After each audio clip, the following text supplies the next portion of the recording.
Hello and welcome back to my mommy channel. We're going strong here. I've been doing 2 videos a week, so if you are new here, definitely subscribe. This is a new channel where I talk all things motherhood, pregnancy, and I also do vlogs. Today I am tackling probably my most requested topic, and that is sleep training. And I get it, because I would say out of all the things that I've done as a mom, this would be right up there, possibly as number one best thing I've done. This one is a little harder for me to talk about because I did it so long ago when Carter was 8 months old. He is now 3 years and 4 months old. So it's quite a while. I had to go back deep into my memory. I looked through old emails, old vlogs.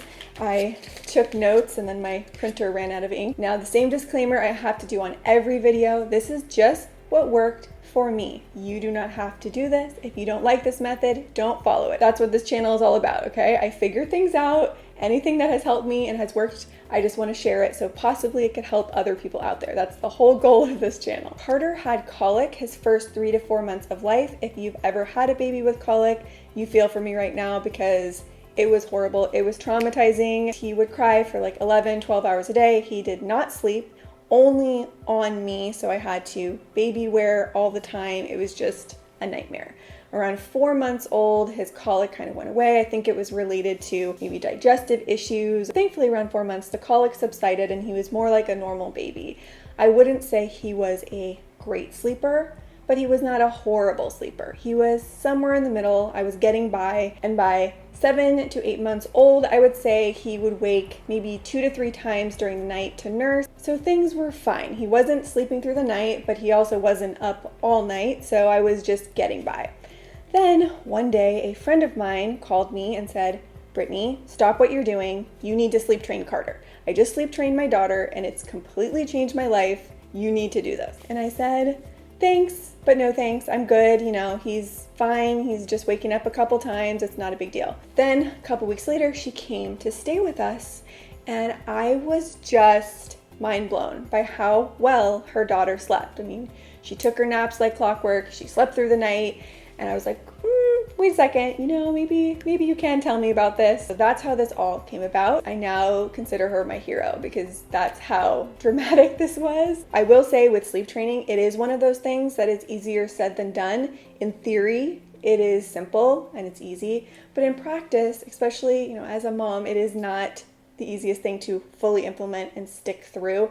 I think the only reason I was able to do this and follow through is because I had my friend as my coach. She was on call via text and via phone, and I needed her support because I was weak. Sleep training is one of those things. It's like 3 hard days followed by months and years of wonderful sleep and peace. So it is well worth it. But I am just saying it is not easy, and if you can find a supportive friend who can be there for you when you get weak, it will help. So sleep training has 3 main components. First is the sleep environment, second is the schedule, and third is the actual sleep process. So we're going to start with sleep environment. As I mentioned, I started this process with Carter at 8 months old. With baby number 2, I will probably start it around 6 months old. So as for the sleep environment, the room needs to be pitch black. So get blackout curtains. Regular curtains are not enough.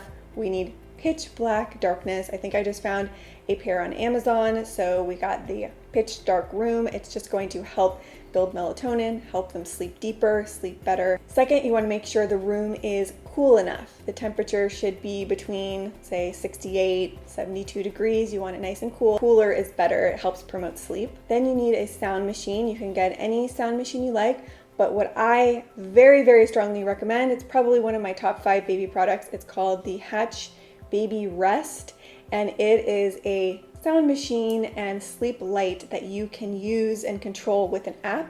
So I have his entire schedule synchronized with this light, and it just is going to make your life easier because when it's wind down time, it starts playing lullabies. It's like a soft blue light, and then when it's time to sleep, it turns to red and it changes to a loud rain sound. You want it to be pretty loud. Babies tend to do well and sleep deeper if they have that loud ambient noise. You want your baby sleeping in a sleep sack, so those have, they're sleeveless and they have like the sleeping bag on the bottom, And this becomes like a sleep cue. When you put it on them, they know it's time to sleep. It's also safer, especially if you have a younger baby, than having a blanket or anything like that. And then lastly, some type of a lovey, so stuffed animal. I think a pacifier is fine. Carter never took a pacifier, but if your baby does, pacifier works as well. So I want to back up a bit and just talk about what is the reason that your baby is not sleeping well. There's typically 3 main reasons that your baby is waking up in the first place. The first would be if they are in some kind of pain, so if they're sick or having teething pain. The second would be if they are hungry. And the third would be for comfort. They just are waking up in between sleep cycles and they are relying on you to comfort them and put them back to sleep. So you are becoming their sleep crutch. So the goal of sleep training is to remove 2 out of those 3 sleep obstacles so that your baby is sleeping through the night. So no longer are they going to be hungry, which we will deal with, and no longer are they going to be relying on you as a sleep crutch. The only possible variable that may come up that you can't control is if they're sick or teething. Now let's move on to element 2, which is schedule. So since Carter has been 8 months old, he's only ever been on 3 schedules. Schedule 1 was between age 8 months to 14 months old. That's when he took 2 naps a day. Then from 14 months to age 3, which is when he had 1 nap a day. And then age 3 onwards, where he no longer naps, which we'll talk about at the end. So I will have the detailed schedules that we followed down in the description box for you to reference.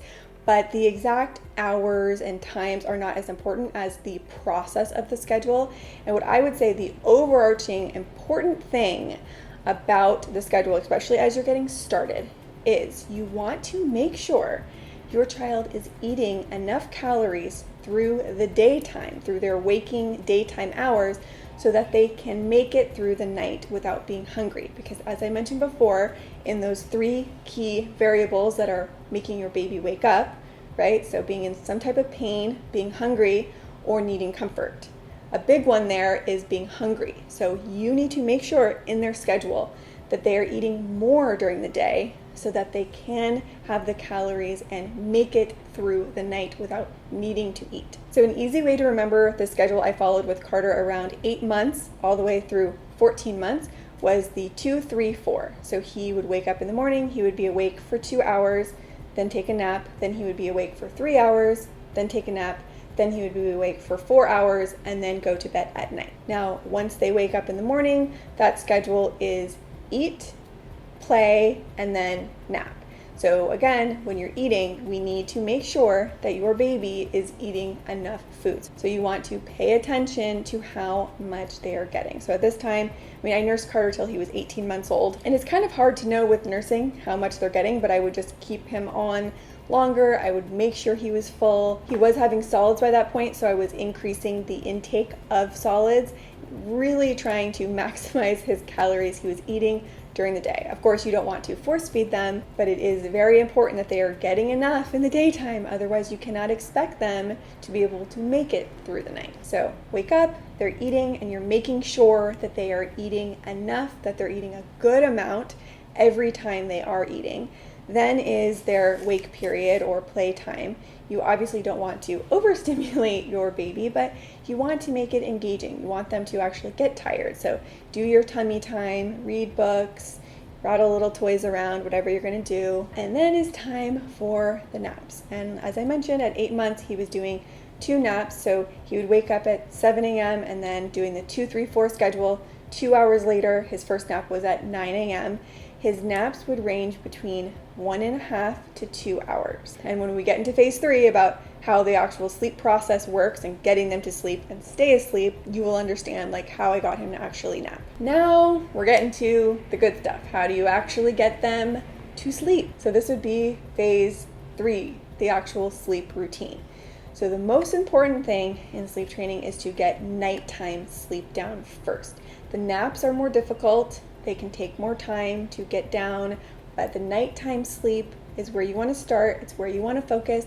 And also, that's what's going to make the biggest difference for you, because then you get to sleep at night. The biggest goal here, and what we are going to have to change, at least I did, is you are no longer going to be a sleep crutch for your child. They are learning how to self-soothe.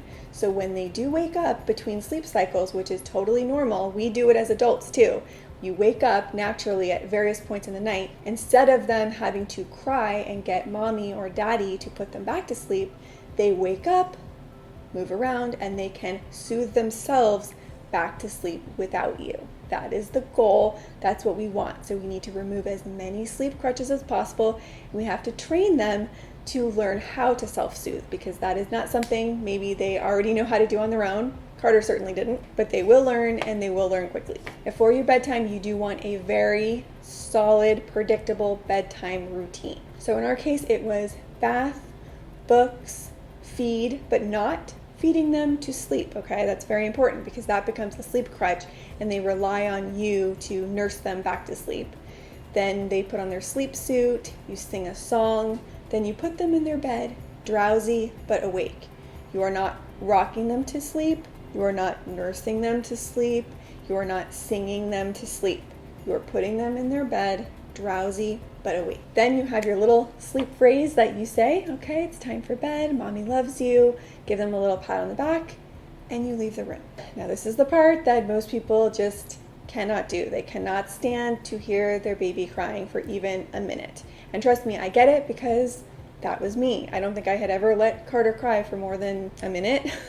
So the way that this process works is it's 3 minutes. After 3 minutes of crying, you can go back in and you can pat them on the back and say your sleep phrase again. What you can't do is pick them back up, rock them, nurse them back to sleep. You're just going in to soothe them, let them know you're there, and it's honestly more so for you than for them, but you just pat them on the back, okay, it's time for sleep, mommy loves you, pat them on the back, and you leave again. So the way that goes is 3 minutes, you could check on them, 3 minutes, check on them, 5 minutes, check on them, 10 minutes, check on them, 15 minutes, check on them, 20 minutes, check on them. So you are going progressively longer each time you go back in to check on them. Remember, I cannot emphasize this enough. You are not rescuing them. You are not picking them up. You are not doing anything except for patting them on the back just to let them know that you're still there. You have not abandoned them. Just a little pat on the back. Mommy loves you, but now it's time to sleep, and then you leave the room.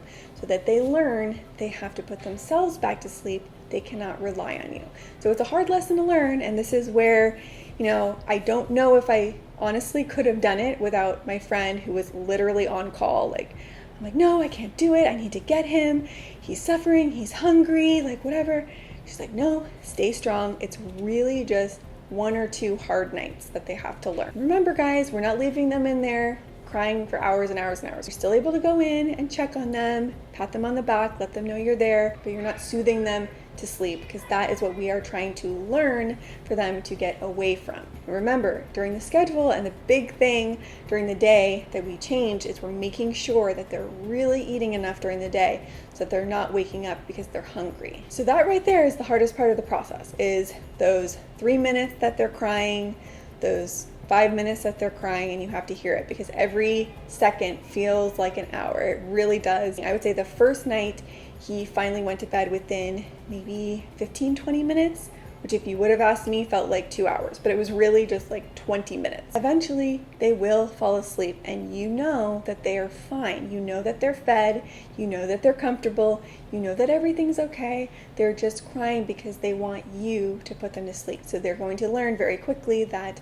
they can no longer rely on you for comfort to put them to sleep. They have to self-soothe. Now, from 8 months to 12 months, I also did a dream feed with him. So about 3 hours after he would go to bed, I would go into his room very quietly, not fully wake him up, pick him up, and then nurse him one last time. And that's what would get him through the rest of the night. If it's a younger baby like that, it is a good idea to still do a dream feed. So then after the dream feed, it would be around 10 or 11 at night. I would nurse him one last time, put him back down. At that point, he would fall right back asleep. Now, if they do wake up again between that dream feed and whenever they wake up in the morning between 6 or 7 a.m., that is when the process starts again, where you go in, 3 minutes, 5 minutes, 10 minutes, 15 minutes until they fall back asleep.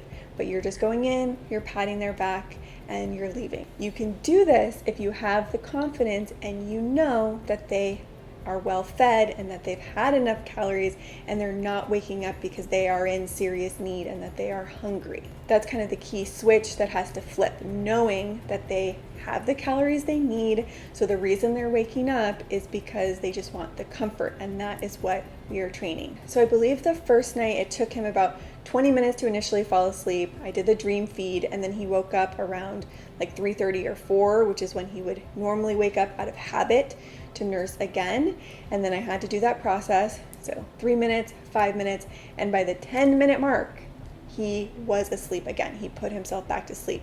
So already the first night, he was starting to get it, and that was a huge victory because I was just convinced he was going to cry forever. And the thing is, you have to use your own judgment, okay? If your baby is crying forever, I mean, there's only so long you're going to let them cry, right? Like, I probably wouldn't have let him go more than 30, 40 minutes. But I mean, my friend who was my coach, she was firm with me. She was like, Brittany, you can do this. Just commit to doing 3 days and you will see that he'll get it. You have to hold firm. So as much, even on that first night, I wanted to go in and pick him up, rock him to sleep. I held firm, and it was only because of my friend who was holding me accountable, truly. Now, the same sleep routine also applies for naps. So Carter would wake up at around 6:45, 7 a.m., and then his first nap was at 9. So that same routine, we would go into the dark room, we would have the nap time routine wouldn't be as elaborate as the nighttime sleep routine, but we would read, get in our sleep sack, sing a song, and then go down for the nap, and the same process applied. So you can go back at regular intervals just to check on them, pat their back, but you are not picking them up until the end of the nap period. For me, it was a minimum of an hour and a half, and it is normal that they wake up between sleep cycles at around 45 minutes, but you can't just rush in there and pick them up and think, oh, their nap's over. They will fall back asleep. It's normal that they're waking up in between the sleep cycle. So sometimes around 45 minutes, he would wake up for maybe even a solid, 3 to 5 minutes and cry, but he would fall back asleep for usually the full 2 hours. I think between 8 to 12 months, those 2 naps were each 2 solid hours, and then between 12 to 14 months, those 2-hour naps became an hour and a half naps. And then another thing I would say is don't transition your naps or cut your naps until it is absolutely positively necessary. I think too quickly moms say, oh, they don't want to do their nap, they're fighting their nap, let's just cut a nap. Oh, no. That is probably one of my biggest lessons I have learned for baby number 2. I'm holding on to those naps for dear, dear life. I wouldn't drop a nap or transition to the next schedule until it's gone 2 weeks where they're really fighting naps and there is no turning back. I would still really try to commit to the schedule and keeping it for as long as you can. And I think with Carter, that 14-month age was fine to going to 1 nap, but where I really messed up, really messed up, was dropping his naps completely at age 3. And that's could be a whole other video, but he started fighting his naps for many weeks, and it got to a point where just one day I was like, fine, we won't have the nap, and from there it was all over. He just fought it so bad, so he doesn't nap, and he's actually fine, but that was a mistake on my part. I should have fought harder to keep the naps. Now it's just quiet time. But from 14 months all the way to age 3, he had the same schedule where he would nap from 1 to 3 o'clock, so 2-hour nap in the middle of the day, and then he would sleep from 7 p.m. to 7 a.m. I hope that I am explaining this thoroughly enough and it makes sense. The biggest takeaways, the biggest keys that I want to leave you with, okay? 1, make sure that they have their sleep environment down. You're taking away all of their sleep crutches so they learn how to self-soothe. You're making sure they're eating enough calories during the day so that they can make it through the night and they're not waking up because they're hungry. Follow your schedule, have those routines going so they know the drill. It just makes the whole process easier. And then you have to hold firm. You have to know that they will fall back asleep. I don't think I finished the initial sleep training story. After the second night, he maybe cried for 5 to 7 minutes when he was first going down, and then maybe once during the night he woke up. And then by the third night, he maybe took 3 minutes of crying to fall asleep and no wake ups. And literally, you guys, that was it. That was golden. I was like, what is going on? I didn't even expect this to really work. It was a miracle. So I had my whole nights to sleep. I mean, I did the dream feed, but I don't go to sleep till 11:30 anyway. And it really did change my life. I literally bought my friend like multiple gifts. I sent her flowers. I was like, thank you for making me do this, making me hold strong to doing it, because like I said, it's 2 or 3 really hard days, and then it is a lifetime of peace. So through this process, those 3 variables of why your child is most likely waking up, we took away them being hungry because they're eating more during the day. We took away the sleep crutches and their need for comfort.